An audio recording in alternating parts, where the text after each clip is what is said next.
top in the Lamborghini-coloured Pramac bike this week.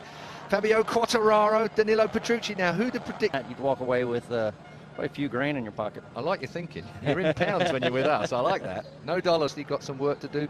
So's Zarco. He had a crash yesterday. Michele Pirro actually was really back. Day 2 of the Italian Grand Prix. Yep, it's got the full handle for this one. Misano.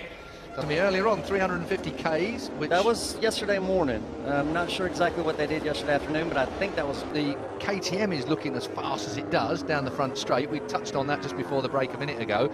This man got blown here. Wow. Have a look. I think the four Yamahas were just not coming. This track, typically, you want to be smooth, and the lap times come, but the guys have been struggling and for sure. Whoa, that's gone in hard, that bike. That's rearranged the rear end of it. More classes now. But you know, even though he's got a second bike, Renz, that screws the whole tire plan up. That set of practice is qualifying to get into the right qualifying session. Here's the Lamborghini colours of the Pramac team. Jack Miller, he had a little take avoiding measures and jumped off the bike in the sand trap. He was giving it the full arm wave. So yeah, he was. So it was. Morning, Charlie. From all of us fans. Dobie, 300. Kind of work it out. We've had a lot of rain here. Obviously, the rubber have been washed out the track over the last week, and it just seemed a little slower, the track, I think. It's so tight. I mean, Valentino yesterday was in second, 9/10. He was 18th. Yeah, Lorenzo was 20th. Yeah, that's a good point about the tires. You generally, in the old days, you had a tire that would work, let's say, on a Yamaha and didn't work as good on a Honda or whichever. Whoa, that was cold tire. Cold tire. Cold tire for sure. Yep. That just, he had no chance of boring, and everybody was fighting over the whole thing. So now Danny Aldridge has come up with this new technical director directive. You like, or it can be bolted on somewhere else, but it's a wheel shroud is allowed. Off the wing. So originally they had a big box section down here. So with this new setup, they've managed to achieve that area, which is particularly important around the Mugello circuit because they're these long. Doubly hard to work out good aero on a motorbike than it is on a flat platform like a car. Dollar signs already is heavy to go left to right. You try and add more downforce to compound that. Had the old shakedown, but Marquez has just stuck. Gavin Emmett. And you got the guys that when Cairoli was winning, not Cairoli, and now it's Marquez. Every time. Spargro, Alicia Spargro that will be. Tito Rabat, Carol Abraham, Jorge.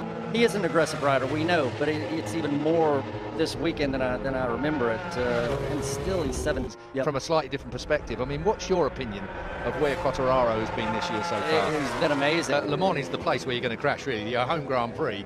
And bearing in mind that he had a diabolical start and Marquez went yesterday, which was a 47-0 in the end, and now he's. Bike will be close, but yeah, you're absolutely right. The harder you start pushing, then you're going to have to start tweaking on things. Well, in my opinion.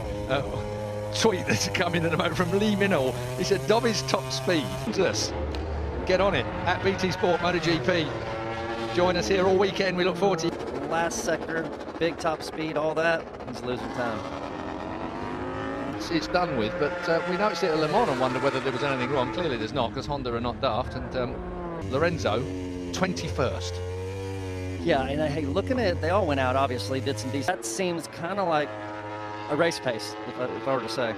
Interesting yesterday, FP2, guys at the times weren't quite where we thought they might be. Eko Bagnaia was the fastest man yesterday for Quartararo, Petrucci and Pol Espargaro. About how you get out of Buccini as well. You've got to get out of that third gear corner onto the front straight. It's got to hook up at the back, otherwise you're going to be pushing going in, or do you use second? Get stopped, get it in there, short shift to third. It's such a difficult corner. The other thing, yeah, especially with that hump coming in turn 1. You don't want a crosswind. You don't want a crosswind, no, you're right there. Here's Dobby, not running the... Well, he's the man. There's been so much time. I almost felt, well, I did feel sorry for Petrucci, the number 9. Catty should quash all of that. Nakagami, whoa, 46.5. Now we're getting there. But you can see brand new front. See, back in 2018 that was. Yeah, exactly. But he does. Adapted to it. Yeah, I bet he does too. So it's too early. Come on, let's. I don't think they're worried either way. They'll make their decision when they make it. Dovizioso and Pirro over the line. For sure, for sure. Having a look. Dobie and Pirro here just did 47.7, 47.8, going from Bridgestone to Michelin, doing a lot of different tires and making headways, improvement. But Pirro was there also with me. What's that you give me? Yeah, that's back in the day. Yeah. Now, generally, they have an idea. and Maverick Vinales. Oh, look at this. 46.456. End over end. Zarco is up against it a bit at the moment because KTM have obviously, Bagnaia fastest on last year's bike. Bagnaia's not on this year's bike, is he? No. So It says in a bit. Oh, hang on. We've got a bit of a flap coming off the... well, that's the new shroud that's broken. Absolutely sweated. Yeah. Here we go. New soft tire for Quartararo. See what he can Look how throw at. 498. Just 0.04 of a second off Nakagami's top time. And that is on a Yamaha. The rear to hang out for him to be the wrong side of the white line. Honda sounds good. And it looks like a used hard, so it's not going to have near the side grip that a soft tire would have. On, he's got soft in the rear, so that lasted him a good couple of laps. Lorenzo, top 10. Very subtle change, but just to the front of Dobby's seat, it slightly tapers. It's a little bit lower and possibly giving some more steering. So another interesting development. It's small and subtle. But well done, Michael. Thank you very much for that. That's a great little piece of information. Those little... What he said. Nakagami, Quartararo, Marquez, Bagnones. Showing me on the other Suzuki. This is Top Gun himself, Maverick Vinales. Need to be sat up close all weekend watching this because it is going to be a great weekend. Yesterday, I haven't said that. Happened. Petrucci. 46.0. We're nearly in the 45s. That's the fastest ever lap round here. I'll tell you what, Nakagami, look at his top speed. Way down. Even though he's right. Although it does seem like you need 2 or 3 laps here on that soft tyre to actually get yourself wound up to the top speed. Yeah, this is Floyd to do. Yeah. Hats off to him. So, Petrucci. I mean, on this kind of form, and we'll have to look at the sheets and see how many laps he did that over. Of course, we'll have the lap analysis coming up in a moment after this session. But based on the majority here at the Italian Grand Prix, here's Aleix Espargaro, supposedly slower and has been markedly slower in the speed ranks. I'm looking at it now. Cal Crutchlow looked fit yesterday, looked quite relaxed. Like he'd had a haircut. Here we go. What's this man got for us? What's he going to come up with now, I wonder? Whatever is going to be spec. Let's see what the KTM man can do. And wow. If you're Marquez right now... Over the line to start a fast lap. That last one's gone for sure. Here we go then. Pol Espargaro closes in. This is Maverick. A bit frustrated, but mind you, that bike isn't quite under him, is it? Is he looking for a tow off Maverick? He is looking. Round 6 of 19 of the MotoGP series this year. We're at Mugello. It's all live. Side. What's happened to the Suzukis again? 16th and 18th. Mir had a big off yesterday. Suzuki... Got to do something. He really has. And that was Maverick Vinales. Put himself perfect. 5th for him. So the apex onto this front straight. Here comes Miller. 7th at the minute. Puts him 4th. Jack Miller, 46. Porsche San Lorenzo, the next one. Found himself in big trouble in the race. P4.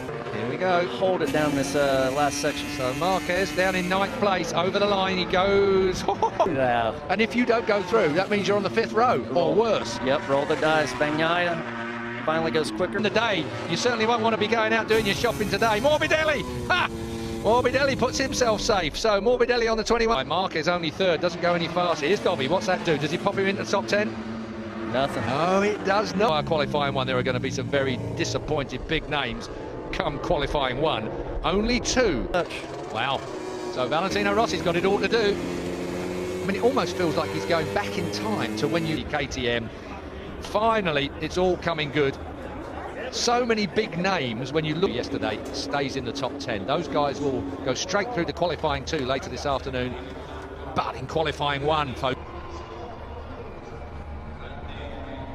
he likes a lot of inside curb when you get across the Ripley bits. Oh, it went. At the moment, it's Danilo Petrucci on the factory Ducati that heads off after FP 1, 2 and 3. He's the fastest man, seconded by 0.02 of a second from the Yamaha of Quartararo. So the Pramac Ducati versus Quartararo and Crutchlow. So we've got 45.6 would have been an ideal lap if we got it right. Now then, Cal Crutchlow had a massive off in that race. Look at the state of him. He's well ranged, that is. So while we think of that...